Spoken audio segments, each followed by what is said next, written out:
a full practice script here at Los Angeles Valley College is, the coaches here, they have a tendency to get upset with me because I'm such a stickler about time and time management on the actual practice script.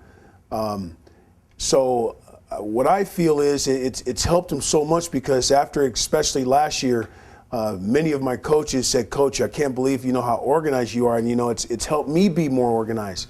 So I think it's a good thing.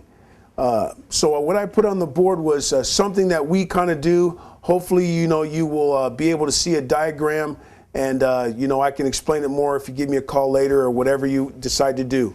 But on the board, I'm going to explain how this actually works, and maybe you'll get an idea.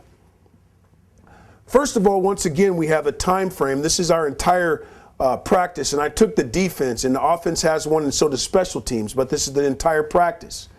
But if you take a look, this column has the time, and let's say we started at 4 o'clock, but the time is broken down into 5-minute increments, no matter what. You can play with 7 and 8 minutes or 12 and 13, and you can do that, but it starts to, take up a lot of paperwork, or actually paper and time frames on your actual Excel sheet. So we have decided to actually take only 5 minutes per period or 5 minutes per time. So for example, if we do EDDs for D-line, linebackers, and DBs, and let's say we took 10 minutes, as you can see I took 10 minutes here, then that means that from 4 to basically 4:10, these groups on defense will be doing EDDs or everyday drills, their basic footwork and fundamentals. If you notice here, it says H410. That actually means, tells the actual managers or whoever's managing the clock system that a horn must sound. And immediately, each one of these groups will now rotate to the next segment on the practice plan with their position coaches. So in this case, they will go straight into team agilities. So as an entire team, we would meet up along with that horn. They would be sprinting crisply to the area of team agilities. And it continues to break itself down.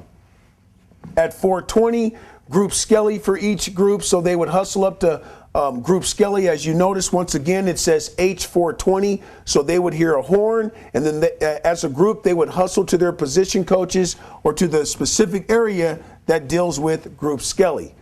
If I may, I'm going to skip down here to something that's really important. Once again, in this area would be H440, which means at 4:40 there would be a horn sounding, and we're going to jump now into something that we call 7-on-7 situational 7-on-7.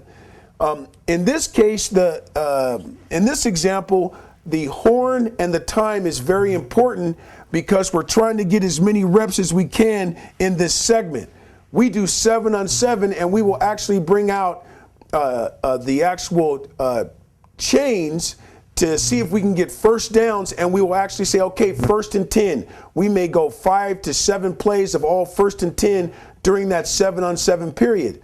If we're doing 5 to 7 minutes, then we must know that we only have 5 to 7 minutes, and here comes another horn to maybe go into another segment of 7-on-7. For example, on that day, we may be working first on 1st and 10, 7-on-7 for 7 to 8 minutes. And then for the final 7 to 8 minutes, we may work on 3rd and 15. So all defensive blitzes or defensive fronts or defensive coverages are best against the 3rd and 15 type-like situations. So once again, the importance of the practice plan, organization, and the time and the charting is very important.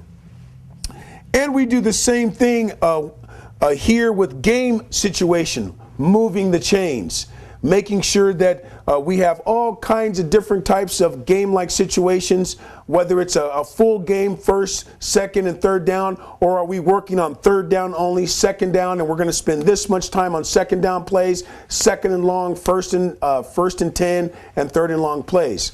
Once again, this is a fantastic tool to use for practice plan organization for the entire practice once you get started.